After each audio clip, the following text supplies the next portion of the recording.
We're coming out of 2 Samuel, chapter 18.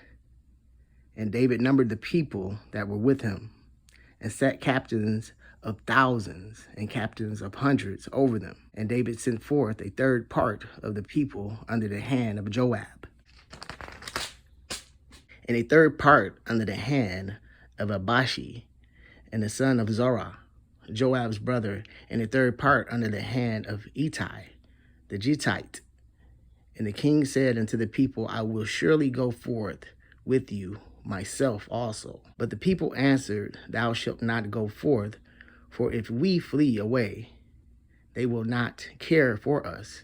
Neither if half of us die, will they care for us. But now thou art worth 10,000 of us. Therefore now it is better that thou succor us out of the city. And the king said unto them, What seemeth you best I will do. And the king stood by the gate side, and all the people came out by hundreds and by thousands. And the king commanded Joab and Abishai and Ittai, saying, Deal gently for my sake with the young man, even with Absalom. And all the people heard when the king gave all the captains charge concerning Absalom. So the people went out into the field against Israel, and the battle was in the wood of Ephraim, where the people of Israel were slain before the servants of David. And there was there a great slaughter that day of 20,000 men. For the battle was there scattered over the face of all the country. And the wood devoured more people that day than the sword devoured. And Absalom met the servants of David.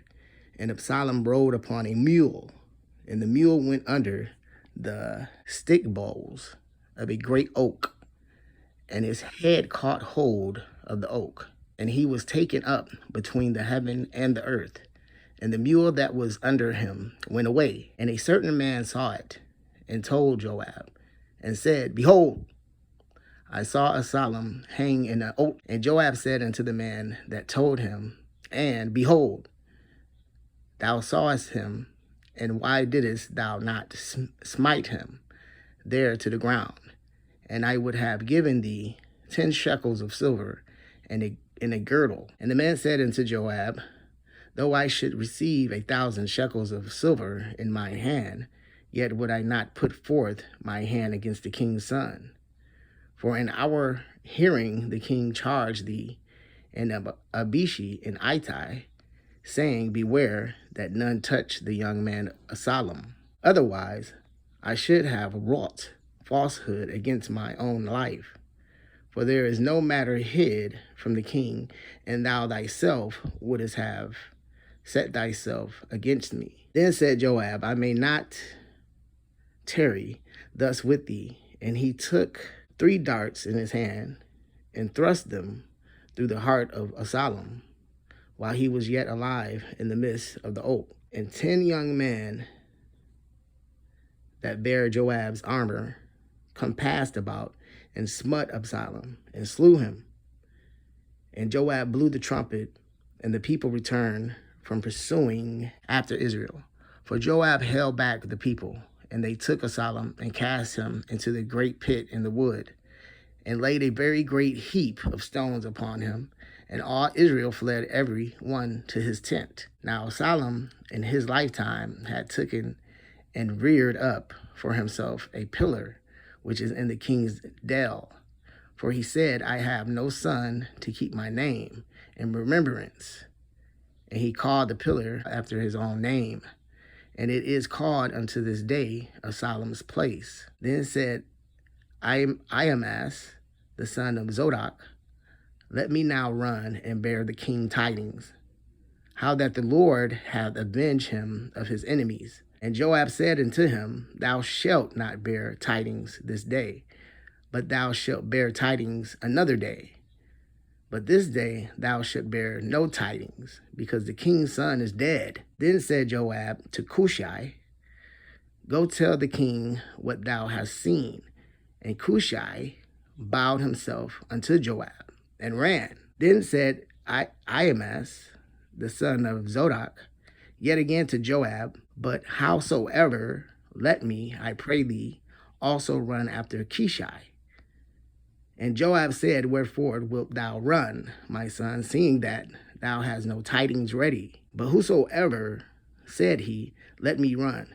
And he said unto him, Run. Then Ahimaaz ran by the way of the plain, and overran Koshi. And David sat between the two gates. And the watchman went up to the roof over the gate unto the wall, and lifted up his eyes, and looked, and behold, a man running alone. And the watchman cried, and told the king. And the king said, If he be alone, there is tidings in his mouth. And he came apass, and drew near. And the watchman saw another man running, and the watchman called unto the porter, and said, Behold, another man running alone. And the king said, He also bringeth tidings. And the watchman said, Methinketh the running of the foremost is like the running of Ahimaaz, the son of Zadok.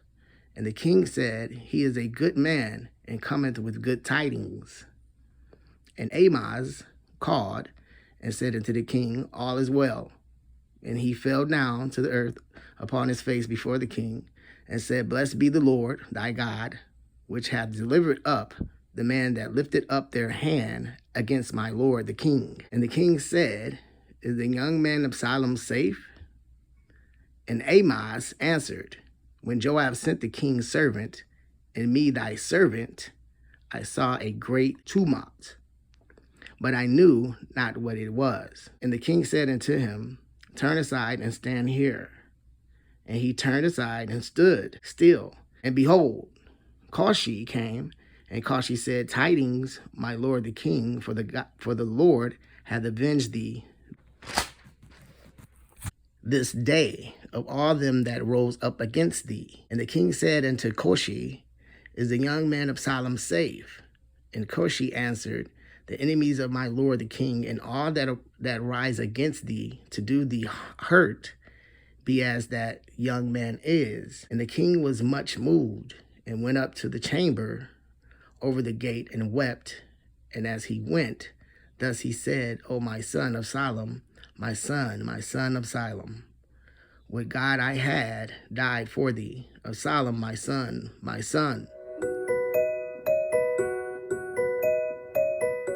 This chapter puts a period to Absalom's rebellion in life, and so makes way for David to his throne again. Whether the next chapter brings him back in peace and triumph, we have here David's preparations to engage the rebels, the total defeat of Absalom's party and their dispersion, the death of Absalom and his burial, the bringing of the tidings to David, who tarried in Mahanaim, his bitter lamentation for Absalom, which way David raised an army here, and what reinforcements were sent him. We are not told. Many, it is likely, for all the coast of Israel, at least from the neighboring tribes, came in to his assistance, so that by degrees he was able to make head against Absalom, and as Ahithophel foresaw.